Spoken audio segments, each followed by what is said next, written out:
Taiwan prison siege ends in suicides of hostage takers. 6 inmates who seized weapons and took a warden and guard hostage at a prison in Kaohsiung, Taiwan have killed themselves after a 14-hour standoff, say Justice Ministry officials. The inmates had all been convicted of murder, drug-related offenses, burglary, and a range of other crimes. They were protesting against their sentences, alleged mistreatment, and unfair trials, Taiwanese media report. Police surrounded the prison, but the hostages were all unharmed. Police outside the Kaohsiung prison, Taiwan, February 11, 2015. More than 250 police were mobilized, say the authorities.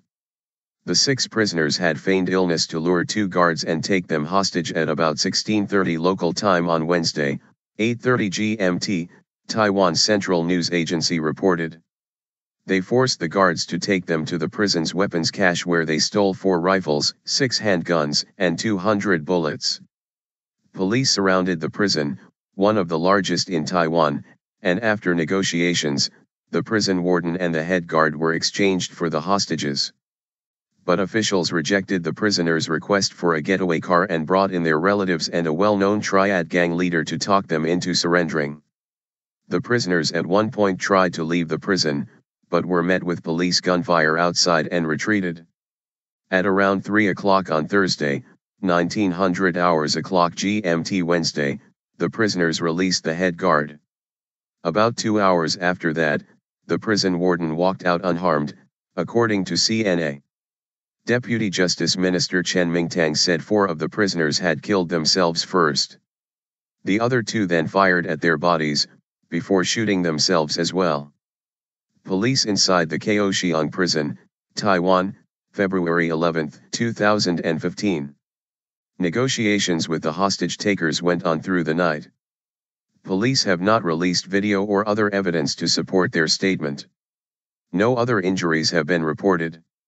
Triad members. The Justice Ministry said the ringleader of the group was Chen Li-Te, a member of United Bamboo, one of Taiwan's most powerful triad organized crime gangs. Among their complaints were that wages earned for work in the prison were too low, about $6, £4, a month, so they had to rely on family support, putting relatives in financial difficulty.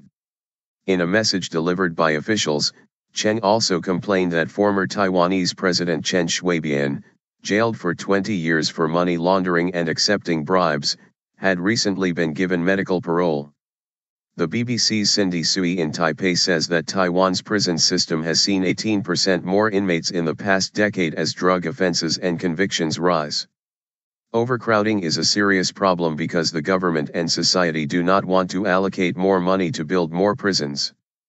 Security can be lax as prisoners are allowed to do work in the prison's bakeries and other facilities, says our correspondent. Taiwan's President Ma Ying-jeou has since pledged reform. This situation shows that there are holes in the prison administration system.